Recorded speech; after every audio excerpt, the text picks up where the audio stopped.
მოგესალმებით მეგობრებო, მე გუშინ შეგვირდით რომ მექნებოდა ბლოგი, რომელიც შეეხებოდა ამერიკის მარცხს ირანთან ომში, შესაბამის ხელშეკრულებას, რომელიც ხელშეკრულებაც მემორანდუმით ორივე მხარე იკისრა, ომის მომზადებაც და სხვა მნიშვნელოვან დეტალებს, ყველასთვის ცნობილია ეს დღეები არის ტოპ პირველი ნიუსი არის ეგ ყველაფერი და ამ შეთანხმებას სხვადასხვა მხარე სხვადასხვანაირად წარმოაჩენს. შიგ ამერიკაში, რა თქმა უნდა, ეგ ყველაფერი არის წარმოჩენილი როგორც ამერიკელების გამარჯვება, თუმცა იქაც არავის არ ჯერა, ისრაელში არავის არ ჯერა ამ ყველაფრის, მაგრამ საქართველოში ჯერავთ.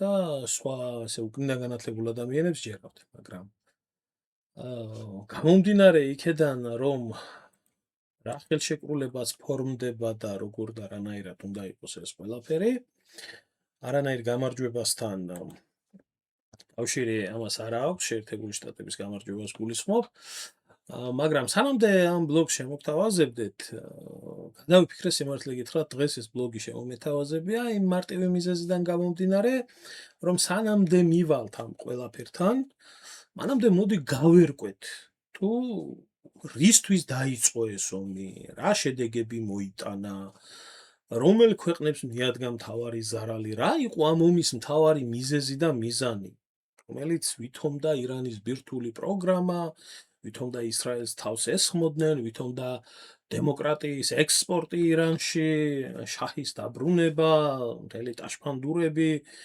თბილისში ირანის საელჩოსთან და ირანის დროშებით, შაჰის დროშებით სირბილი, ეს იყო ამ ყველაფრის მიზანი და მიზეზი, თუ სულ სხვა რამე იყო. როდესაც ურემი გადაბრუნდება, გზა მერე გამოჩნდება, ნათქვამია. საერთოდ ომები, როდესაც სრულდება, მხარეების მიზნები მერე და მერე უფრო ჩანს.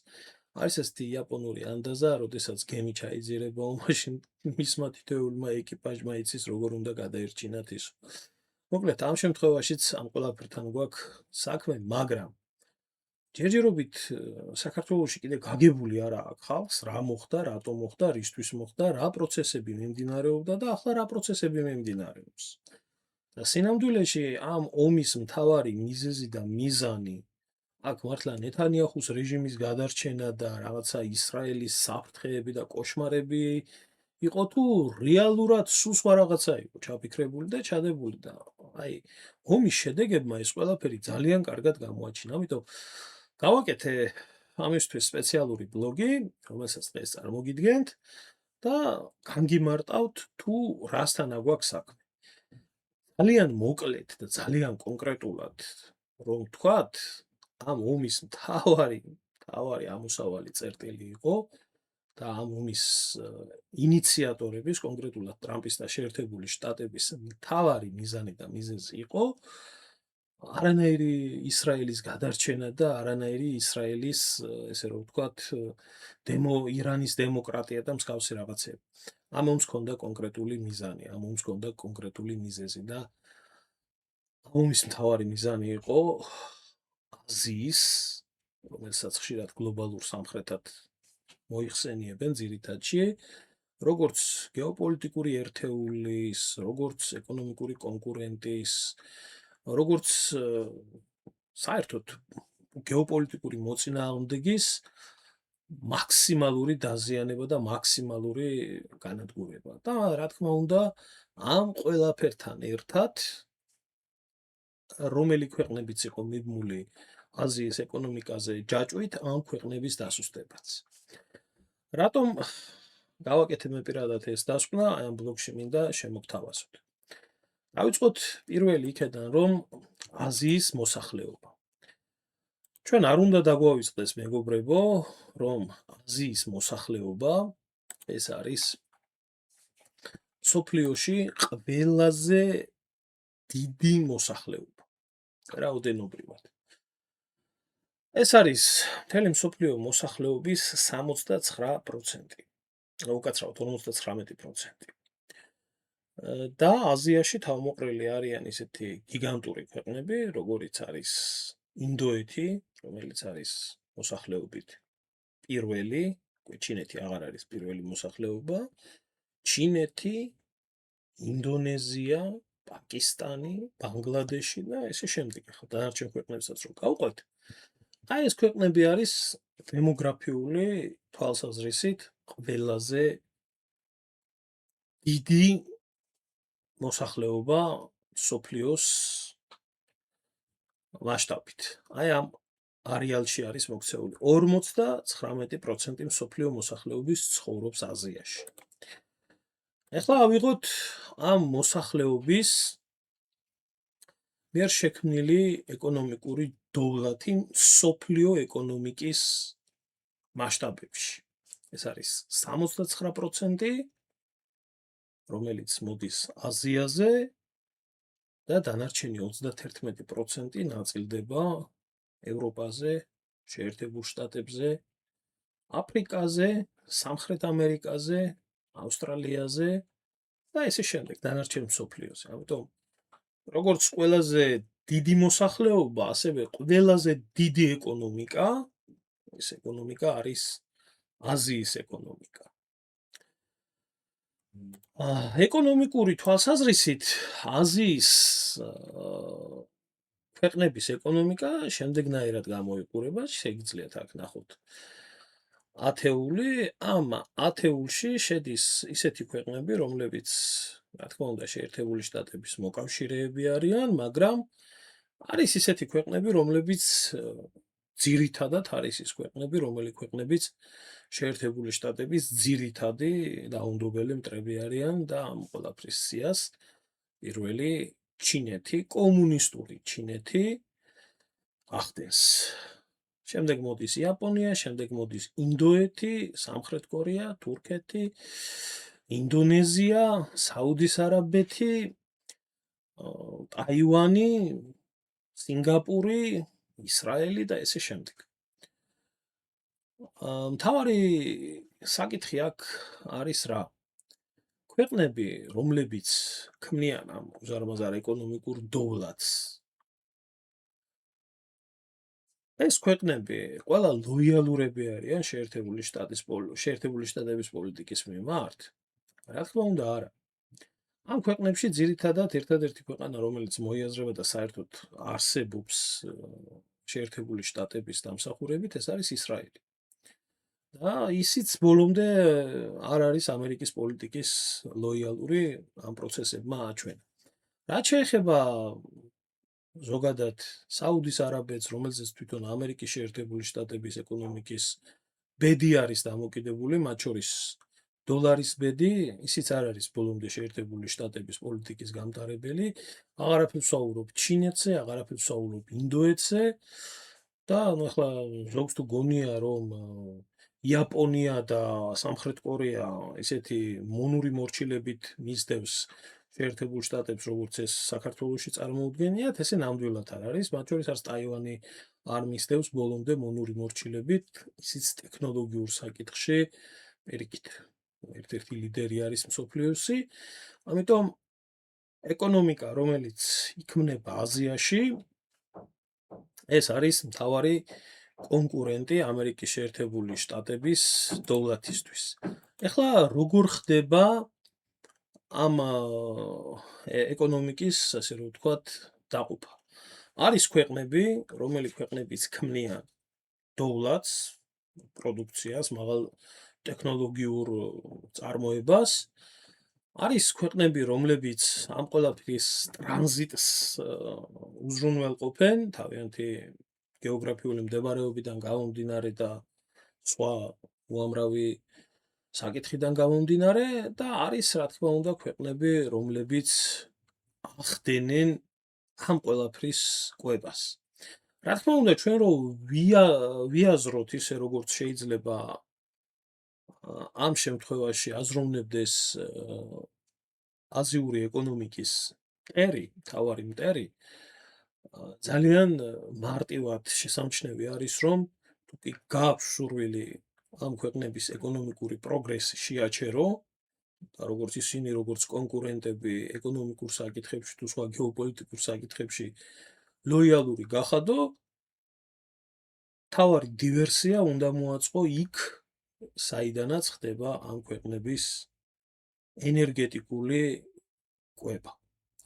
ზუსტად აზიის ენერგეტიკული კვების მთავარი ამოსავალი წერტილი ზუსტად ეს არის ახლო აღმოსავლეთი. ახლო აღმოსავლეთი, რომელიც აზიის ეკონომიკის 80%-ს ახდენს, 80%-ის უზრუნველყოფას ახდენს თავისი ენერგომატარებლებით და ეს ზუსტად ქვეყნები, რომელი ქვეყნებიც ყველაზე მეტად დაზარალდნენ ამ ომიდან გამომდინარე.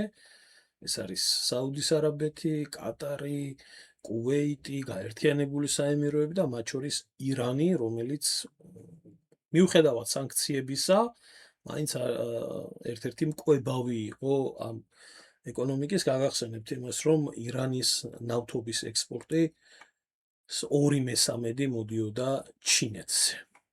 ამიტომ ამერიკელებმა ზუსტად იქ მიიტანეს მთავარი დარტყმა და ეს იყო სპარსეთის ყურე, რომელი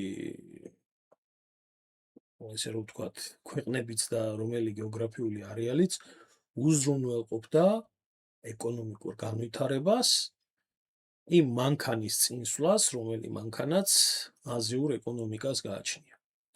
დიახ, ეს არ იყო შემთხვევით, ბრძოლის ველად იქცა ახლო აღმოსავლეთი ეკონომიკის მამოძრავებელი ძალა. ეს არის ზოგადად ძალიან მარტივი ეკონომიკა და ეკონომიკური ესე რომ ვთქვათ დაყოფა აზიის ქვეყნების, სადაც ახსნილი არის მიზეზები თუ რატომ არის აზიის ეკონომიკა მსოფლიოში ესეთი დიდი და ესეთი დიდი მოცულობის და ესეთი ძლიერი, შეგიძლიათ ნახოთ და რა არის ძირითადი გამოწვევები ამ ეკონომიკის წინაშე. ძალიან მარტივად აღმოაჩენთ, რომ ამ ეკონომიკის მთავარი პრობლემა არის კონფლიქტები, დაძაბულობა ჩინეთს და შეერთებულ შტატებს შორის და ლოკალური კონფლიქტები, რომელი ლოკალური კონფლიქტებიც ახდენენ სერიოზული პრობლემის შექმნას, თუნდაც პატარა მოთამაშეები, ისეთი პატარა მოთამაშე, მაგალითად როგორიც არის იემენი, ჰუსიტების რეჟიმი, შეიძლება გახდნენ ამ უზარმაზარი ეკონომიკური, თუ ვყვართ ბარბარიზმებით საუბარი, ეკონომიკური დრაივის ერთ-ერთი შემაჩერებელი ფაქტორი. ამიტომ ზუსტად აზიური ეკონომიკის დარტყმისთვის იქნა გამოყენებული ისრაელის პრობლემა, რომელიც ირანში დემოკრატიის ექსპორტს შეეხებოდა, აიათოლების რეჟიმი და ესე შემდეგ, რაზეც წუხდნენ შეერთებულ შტატებში. არანაკლებ სხვათა შორის იზარალა ევროპამაც, მაგრამ არა იმ დონეზე, როგორც აზია. რა თქმა უნდა, ზარალი მიადგა თვითონ შეერთებულ შტატებს, მაგრამ ეს იმდენად უნიშნელო იყო ამ ყველაფრის ფონზე, რომ პრაქტიკულად შეიძლება ჩაითვალოს, რომ შეერთებულმა შტატებმა ამ ომიდან ყველაზე მეტი სარგებელი მიიღო იმით, რომ რაღაც დროის მანძილზე მან შეაფერხა აზიური ეკონომიკის ძლიერი განვითარება. ახლა კი მინდა შემოგთავაზოთ ბლოგის ნაწილი, უფრო ინფორმატიული რო იყოს და პერიოდულობით ამ ბლოგებს შორის განმარტებებს გავაკეთებ, რაც თქვენთვის უფრო საინტერესო იქნება და უფრო მარტივად გასაგები იქნება. სპარსეთის ყურის კრიზისის გლობალური გავლენა. მიუხედავად იმისა, რომ ირანის ომი პირველ რიგში ნავთობის კრიზისთან ასოცირდება, კონფლიქტის შედეგები პლანეტის უამრავ წერტილში სრულიად განსხვავებულ სფეროებში იგრძნობა. აფრიკის სასურსათო ბაზრებიდან დაწყებული სამხრეთ-აღმოსავლეთ აზიის ელექტროქსელებითა და ევროპის ენერგეტიკით დასრულებული. მთელი მსოფლიოს ეკონომიკა ტრანსფორმაციას განიცდის და ახალ რისკებს, დეფიციტებსა და ლოგისტიკას ეგუება. ჩინეთი ელექტროფიკაციის გზით აჩქარებს ნავთობდამოკიდებულებისგან თავის დაღწევას. სინგაპური საკუთარი გაზის გენერაციის მოწყვლადობის წინაშე დგება, ხოლო ევროპაში ბირთვული ენერგეტიკისკენ ახალი შემოbrunება განიხილება. ნავთობპროდუქტები სპარსეთის ყურის ქვეყნების ძირითადი საექსპორტო საქონელია. 2025 წელს ჰორმუზის სრუტეზე დღე-ღამეში 20 მილიონი ბარელი ნავთობი გადადიოდა. ეს არის დაახლოებით 30 ტონა ყოველ წამში, ან სუეცმაქსის კლასის ერთი ნავთობტანკერი ყოველ საათში. აღნიშნული ნაკადი მსოფლიო ნავთობვაჭრობის დაახლოებით მეოთხედს შეადგენდა, მისი 80% კი აზიაზე მოდიოდა კერძოდ, 44% ინდოეთსა და ჩინეთზე.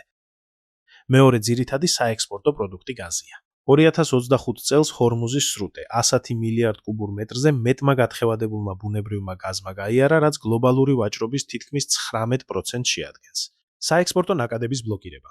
მთავარი ექსპორტიორები არიან საუდის არაბეთი, ერაყი, არაბთა გაერთიანებული საამიროები, ირანი, ქუვეითი და კატარი. კატარს ჰორმუზის სრუტის გავლით საკუთარი გათხევადებული გაზის 93% გაჰქონდა, საუდის არაბეთს კი ნავთობის 96%.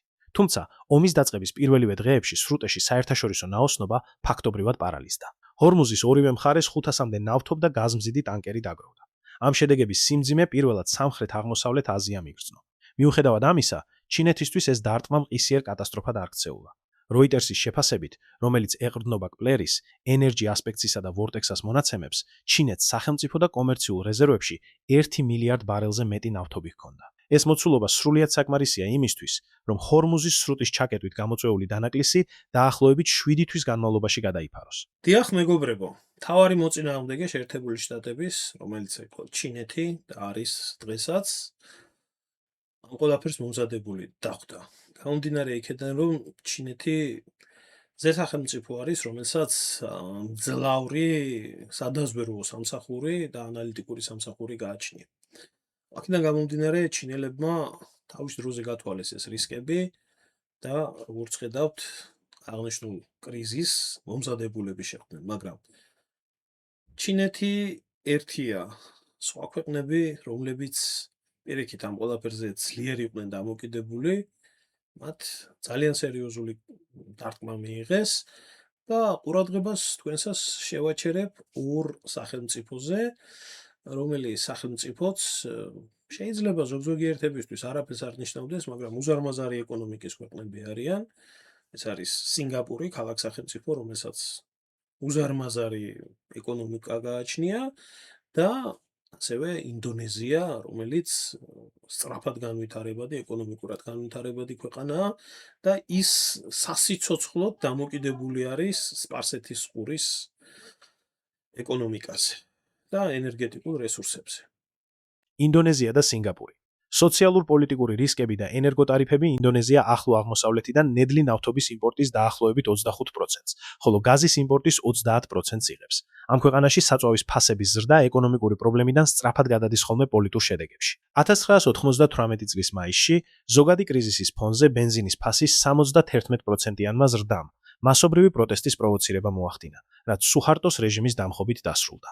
2008 და 2012 წლებში საწვავის გაძვირების საწინააღმდეგო აქციებს თან ახლდა შეტაკებები პოლიციასთან, ცხელმსადენი გაზის გამოყენება და პოლიციის საგუშაგოების გადაწვა. 2022 წელს კი ფასების მორიგი მატების გამო ქუჩაში კვლავ ათასობით ადამიანი გამოვიდა. მსგავსი მოვლენების თავიდან ასაცილებლად, მთავრობა მოსახლეობისთვის საწვავის სუბსიდირებას ახდენს. 2026 წლისთვის ეს სუბსიდიები ისე იყო დაგეგმილი, რომ სახელმწიფო ბიუჯეტის თითქმის 10% უნდა შთაენთქა, თუმცა ეს გათვლა ეფუძნებოდა ნავთობის ფასს, დაახლოებით $70 ბარელზე და რუპიის სტაბილურ კურსს. ახლანდელი შოკი ამ გათვლებს შლის. 13 მარტს ჯაკარტაში ეკონომიკის კოორდინატორმა მინისტრმა აირლანგა ჰარტარტომ მინისტრთა კაბინეტის სხდომაზე განაცხადა, რომ გაჭიანურებული ომის პირობებში დეფიციტის მთლიანი შიდა პროდუქტის 3%-ზე დაბლა შენარჩუნება რთული იქნება. 15 მარტს პრეზიდენტმა პრაბოვო სუბიანტომ დაუშვა ლიმიტის დროებითი გადაჭარბება საგანგებო მდგომარეობის რეჟიმში, ზუსტად ისე, როგორც ეს კოვიდის დროს ხდებოდა.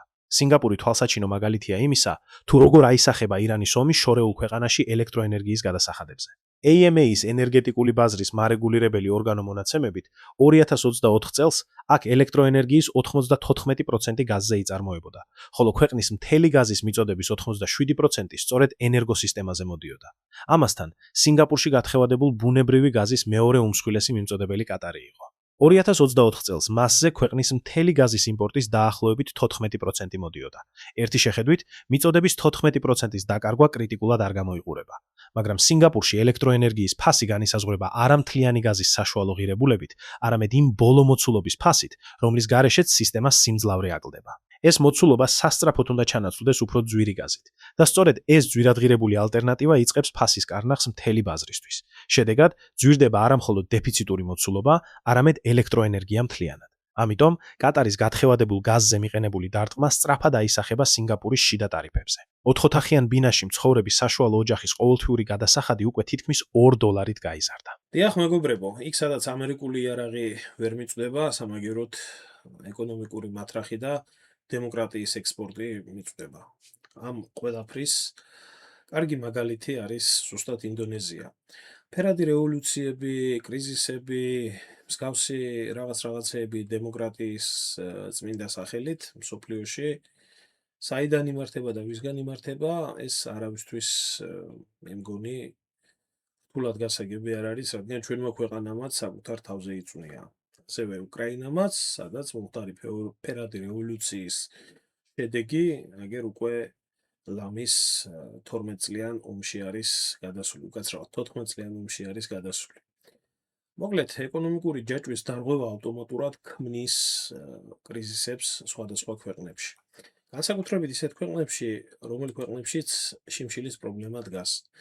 თქვენ ხედავთ ქვეყნებს, რომელ ქვეყნებსაც შიმშილის პრობლემა უდგას. მათ შორის ჩინეთსაც უდგას ნაწილობრივ, რადგან დიდი არის მოსახლეობის მხრივ და სრულად მოსახლეობის დაკმაყოფილება მიუხედავად მისი გიგანტი ეკონომიკისა ვერ ხერხდება. ასევე ეს პრობლემა მწვავედ უდგას ინდოეთს.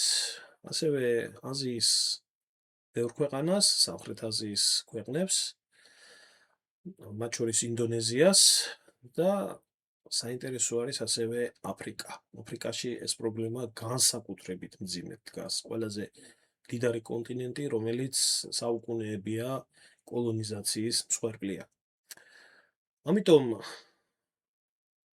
არსებული ეკონომიკური ჯაჭვების და მსგავსი ეკონომიკური თუ ჰუმანიტარული არხების დარღვევა და დანგრევა ავტომატურად ამ პრობლემას უფრო და უფრო გაამძაფრებს. მით უმეტეს თუ ეს ყველაფერი შეეხება უშუალოდ სოფლის მეურნეობის პრობლემას. და დიახ, სერიოზული პრობლემა შეიქმნა ამ ომიდან გამომდინარე ზუსტად ამ მიმართულებით. ქვეყნები, რომლებსაც შეეძლოთ აწარმოებდნენ და ლიდერები იყვნენ სასუქების წარმოებით, განსაკუთრებით ხნათ ესვის პროცესში, პრაქტიკულად ეს სეზონი მათ ჩაუვარდათ. რაც შეეხება აფრიკის და ჩინეთის საკითხს. ეს არის აფრიკაში არსებული ჩინეთის გავლენის ქვეშ მყოფი ქვეყნები. ქვეყნები, რომლებიც ჩინეთთან მჭიდროდ არიან დაკავშირებული და მათ ეს უზარმაზარი ჩინეთის ვალი გააჩნიათ. სანაცვლოდ ჩინეთი აფრიკაში ნედლეულს და ინფრასტრუქტურულ პროექტებს ღებულობს. თავის დროზე აფრიკა ძირითადად ევროპელების და ამერიკელების კოლონიზაციის ზონა იყო. თუმცა ჩინეთის როგორც გეოპოლიტიკური მოთამაშის გაძლიერებამ აფრიკის კონტინენტზე ესეთი რეალობა შექმნა. თქვენ ხედავთ აფრიკის კონტინენტს, რომელიც იყო ფრანგული, სამხრეთ აფრიკული და სხვა ქვეყნების გავლენის ქვეშ 2000 წელს და ხედავთ 2019 წელს. წითელი ფერით ჩინეთის გავლენა არის აღნიშნული. მსოფლიოში ყველაზე მდიდარი კონტინენტი, რომლის კოლონიზაციას ჩინეთი თავისი რბილი ძალის მშვიდობიანი პოლიტიკის მეშვეობით ნელ-ნელა თანდათან ახორციელებს. დიახ, ამ ომმა ეს პრობლემა სერიოზულად შექმნა. ამიტომ ომის ავტორებმა ძალიან კარგად იცოდნენ, რომ ენერგეტიკულ რესურსებზე დარტყმა ამ პრობლემას შექმნიდა. რომელიც შემდეგ ინდონეზიაში იქნებოდა, აფრიკაში იქნებოდა თუ სხვაგან იქნებოდა, ჯაჭვური რეაქციით გადაეცემოდა ამ ყველაფერს. სასუქების ბაზრის კრიზისი და გავლენა სოფლის მეურნეობაზე. ჰორმუზის სრუტეზე გადის არა მხოლოდ ნავთობი, არამედ სასუქებით საზღვაო მსოფლიო ვაჭრობის დაახლოებით მესამედი. ყურის 5 ქვეყანა: ირანი, კატარი, საუდის არაბეთი, არაბთა გაერთიანებული საამიროები და ბაჰრეინი. უზრუნველყოფდა ამიაკით მსოფლიო ვაჭრობის დაახლოებით 23%-ს, კარბამიდით შარდოვანა ვაჭრობის 34%-ს და ამონიუმის ფოსფატებით ვაჭრობის 18%-ს. ასე აისახება ომი არამხოლოდ საწვავის ბაზარზე, არამედ მოსავლიანობაზეც. გაეროს ვაჭრობისა და განვითარების კონფერენციის მონაცემებით 2024 წელს სპარსეთის ყურის ქვეყნებიდან ზღვით სასუქების იმპორტის წილი შეადგენდა: სუდანი 54%, შრი-ლანკა 36%, ავსტრალია 32%, ტანზანია 31%, სომალი 30%, პაკისტანი და ტაილანდი 27%, კენია და ახალი ზელანდია 26%, მოზამბიკი. ავსტრალიელმა ფერმერებმა უკვე დაიწყეს ხორბლის ნათესების შემცირება. სომალიში ზოგიერთ პროდუქტზე ფასები უკვე დაახლოებით 20%-ით გაიზარდა. სუდანს თავისი ხორბლის 80%-ზე მეტი იმპორტით შემოაქვს. თუ კონფლიქტი წლის შუა პერიოდისთვის არ დასრულდება და ნავთობის ფასი ბარელზე $100-ზე მაღლა შენარჩუნდება, მსოფლიოში მწვავე სასურსათო დაუცველობის მდგომარეობაში მყოფი ადამიანების რიცხვი არსებულ 318 მილიონს ზემოთ შესაძლოა კიდევ თითქმის 45 მილიონით გაიზარდოს. ჩრდილოეთ ნახევარსფეროს ფერმერებისთვის ეს დაემთხვა სასუქების შესყიდვის სეზონს. ბრიტანეთს აზოტოვანი სასუქების დაახლოებით 60% იმპორტით შემოაქვს. მათზე ფასი ტონაზე დაახლოებით 50 გირვანქა სტერლინგით გაიზარდა, ტრეიდერებმა კი ფასების წინასწარ დაფიქსირება შეწყვიტეს.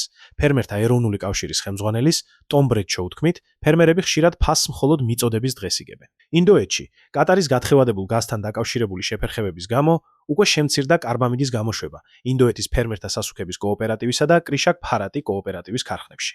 ზაფხულის სეზონის წინ მთავრობას სასწრაფოდ მოუწია მიწოდების შევსება რუსეთიდან, მაროკოდან, კანადიდან და სხვა ქვეყნებიდან. სლოვაკეთში სასუქების მწარმოებელმა კომპანიამ დუსლომ, რომლის ამიაკის კომპლექსი დღეღამეში 1600 ტონაზეა გათვლილი, წარმოება ტექნიკურ მინიმუმამდე შეამცირა. ლოგისტიკური ჯაჭვების რღვევა, საზღვაო და საჰაერო გადაზიდვები. საზღვაო ვაჭრობის დარღვევის გამო დაზარალებული საქონლის ნაკადი ბევრად უფრო ფართოა, ვიდრე მხოლოდ ნავთობი, გაზი და სასუქები. აღმოსავლეთ აფრიკის თანამეგობრობის ქვეყნების მთლიანი იმპორტი ჩინეთიდან 2023 წელს $11 მილიარდ შეადგენდა. ეს მოიცავს მოწყობილობებს, სათადარიგო ნაწილებსა და ტექნიკას, პლასტმასს, ტექსტილს, მედიკამენტებს, ქიმიურ ნედლეულსა და საყოფაცხოვრებო საქონელს. თუმცა ამ მიწოდების მნიშვნელოვანი ნაწილი მიდიოდა არა პირდაპირ, არამედ სპარსეთის ყურის პორტების გავლით. ერთ-ერთი მთავარი კვანძია დუბაის ჯებელ-ალი. მასში აზიიდან დიდი გემები შედიოდნენ. იქ კონტეინერებს უფრო მცირე, მიმწოდებელ ფიდერულ გემებზე ტვირთავდნენ და მათითვე გზავნიდნენ შემდგომ აღმოსავლეთ აფრიკის პორტებში. როდესაც ამ ჰაბებისკენ სატრანსპორტო კვანძებისკენ მიმავალი გზა გადაიკეტა, სქემამ რღვევა დაიწყო. ტვირთების გადამისამართება დაიწყო ფუჯეირაში, ხორფაკანში, სოჰარში, ჯედასა და სოხნაში, ხოლო შემდგომ მათი ტრანსპორტირება სახმელეთო ან უფრო გრძელი საზღვაო მარშრუტებით ხდება. მაგრამ ეს პორტები სრულფასოვნად ვერ ცვლიან ჯებელ-ალის. იქმნება შეფერხებები, გადატვირთვები, პრობლემები საბაჟოზე და იზრდება დანახარჯები. ამ დარტყმამ გავლენა მოახდინა არა მხოლოდ მოცულობებზე, არამედ გადაზიდვის ღირებულებაზეც. საზღვაო ფრახტისა და დაზღვევის კრიზისი. ერთ კვირაში ფრახტის გემის დაქირავების ინდექსები 72%-ით გაიზარდა სუფთა პროდუქტების ტანკერებისთვის და 54%-ით ნედლი ნავთობის ტანკერებისთვის. როიტერსი იტყობინებოდა, რომ ირანზე ამერიკის შეერთებული შტატებისა და ისრაელის დარტყმებისათვის და ყურის ქვეყნების სამიზნეებზე ირანის საპასუხო თავდასხმების შემდეგ სადაზღვევო კომპანიებმა რიგ შემთხვევებში დაიწყეს დაზღვევის გაუქმება. იმ მომენტისთვის დაზიანებული იყო სულ მცირე 3 ტანკერი, ხოლო 150-მდე გემი რისკის ზონაში ბლოკირებული რჩებოდა. საჰაერო გადაზიდვების შეფერხებები. საჰაერო კარგო პასუხისმგებელია ტვირთების მცირე წილზე მასის მიხედვით, მაგრამ ღირებულებით ეს მსოფლიო ვაჭრობის თითქმის მესამედია. მედიკამენტები, ელექტრონიკა, ჩიპები და კომპლექტურობა, მალფუჭებადი პროდუქტები, ყვავილები და სხვა საქონელი, რომელთათვისაც საათები და დღეები მნიშვნელოვანია. გადაიზიდება არა ზღვით, არამედ ჰაერით, ტრაფიკის კლება. საჰაერო ტრაფიკი ევროპასა და ახლო აღმოსავლეთს შორის 2026 წლის 9-დან 15 მარტამდე კვირაში 52%-ით დაბალი იყო, ვიდრე წინა წელს გაუქმებული რეისები. პირველი დარტყმების შემდეგ რეგიონის 7 ქვეყანაში 6000-ზე მეტი რეისი გაუქმდა. მათგან 3000-ზე მეტი მხოლოდ დუბაის საერთაშორისო აეროპორტში. ტარიფები და სიმძლავრე. საჰაერო გადაზიდვების ტარიფები ცალკეულ დერეფნებში 70%-მდე გაიზარდა, ხოლო ხელმისაწვდომი სატრანსპორტო სიმძლავრეები აზია ახლო აღმოსავლეთი ევროპის მარშრუტზე კონფლიქტის დაწყებიდან 39%-ით შემცირდა. საზღვაო და სახმელეთო გადაზიდვების პარალელურად კატასტროფულად შეიცვალა საჰაერო გადაზიდვების სქემაც. ინფორმაციისთვის, რომ წარმოიდგინოთ თუ რა დონეზე მოხდა ცვლილებები, ეს არის რუკა, რომელიც ირანში ომის დაწყებამდე საჰაერო მარშრუტებით იყო დატვირთული. ეს კი ირანში ომის პარალელურად საჰაერო მარშრუტის ცვალებადობა. ომმა პრაქტიკულად გაანადგურა არსებული საჰაერო მარშრუტები და ერთადერთი რეგიონი, რომელი რეგიონის მეშვეობითაც დასავლეთს და აღმოსავლეთ შორის კავშირი შესაძლებელი გახდა, ეს იყო მხოლოდ და მხოლოდ კავკასია.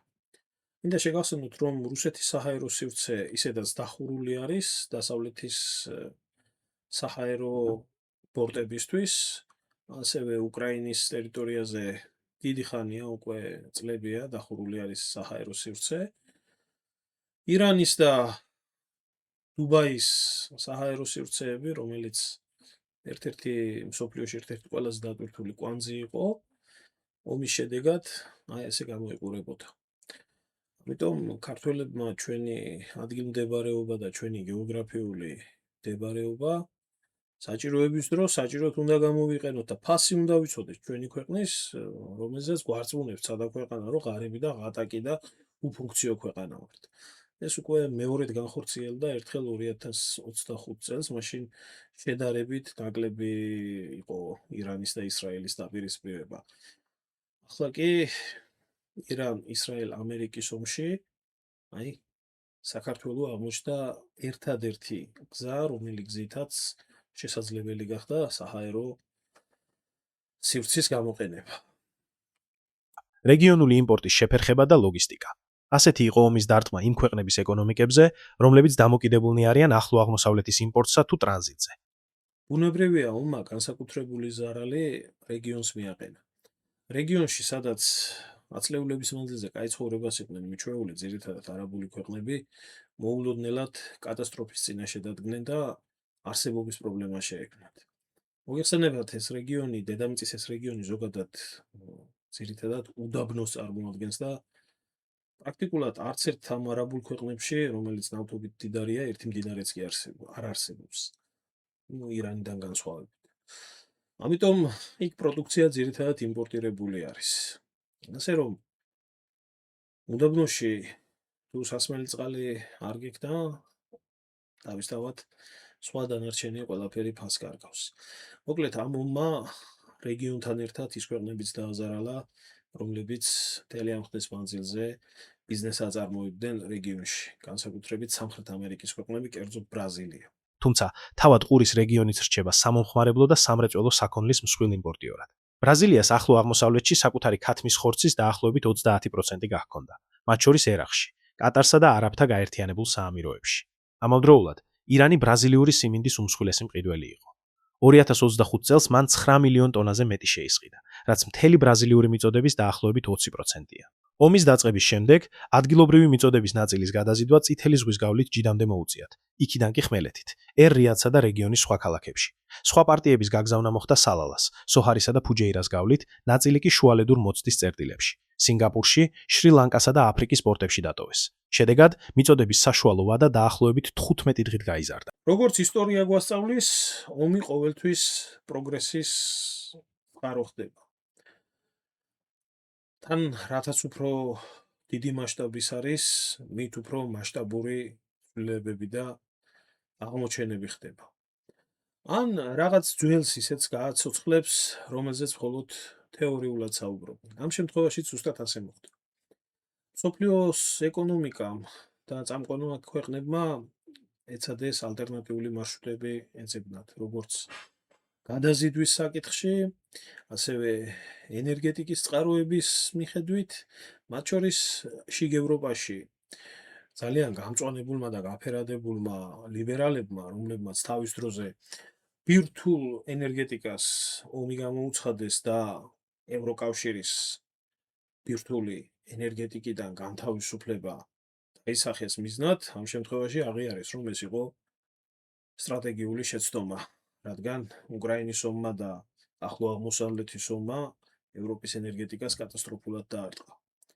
აქედან გამომდინარე, ურსულა ფონ დერ ლაიენი გამოვიდა და თქვა, რომ ევროპა დაიწყებს აღადგინოს მისი ენერგეტიკული, ბირთვული ენერგეტიკის პოტენციალი. ასევე ალტერნატიული გზების ძებნა დაიწყო აღმოსავლეთმა. იგივე კორეამ, იგივე ჩინეთმა. ამიტომ ეს მარშრუტები, რომლებიც ჩინეთის გეგმაში იყო ერთი სარტყელი, ერთი გზა და სხვა უამრავი ინიციატივა, დღესდღეობით განსაკუთრებით რეალური ხდება, რა თქმა უნდა, რომელიც საქართველოსაც დიდ გავლენას მოახდენს. მოკლედ, საერთო ჯამში შეფასებას თუ კი მივცემთ ამ ყველაფერს, ომმა სამყაროს და კაცობრიობას ისევ და ისევ აჩვენა ადგილი, რომ თავიანთი ეკონომიკები, თავიანთი განვითარება და თავიანთი სტრატეგია რეალობას უნდა ეფუძნებოდეს. განსაკუთრებით გეოეკონომიკას, გეოენერგეტიკას და გეოპოლიტიკას.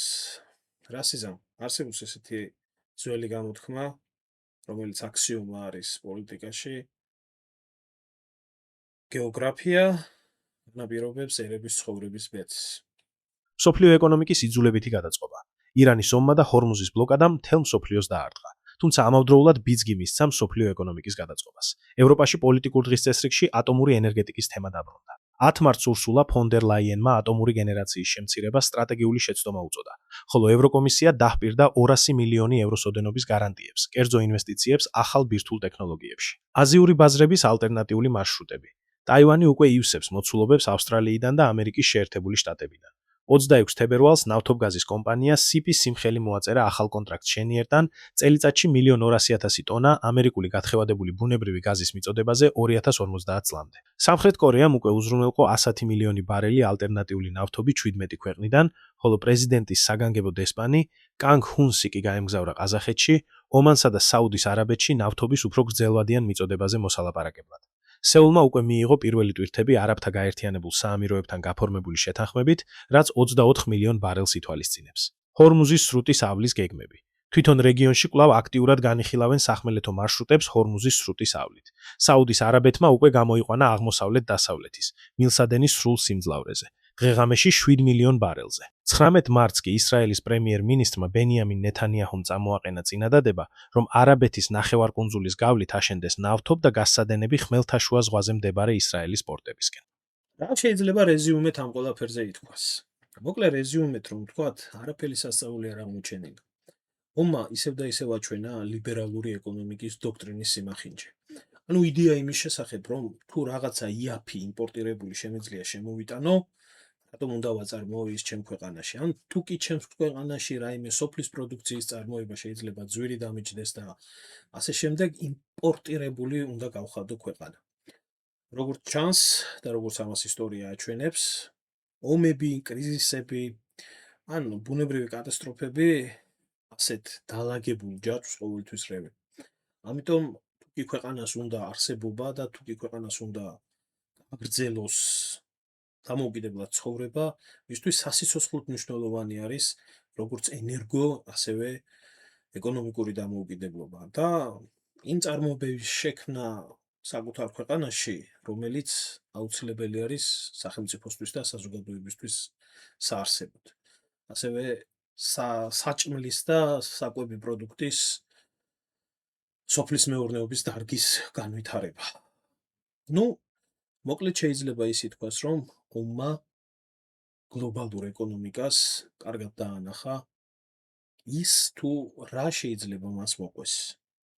როგორ შეიძლება ერთ წამში საერთოდ გააკოტრდეს ქვეყნები, კომპანიები, რომლებიც შეიძლება საერთოდ არ იყვნენ ამ ომში ჩართული, რადგან ისინი დამოკიდებული არიან იმპორტზე. რადგან ისინი დამოკიდებული არიან გლობალური ეკონომიკის მახინჯ კანონებზე.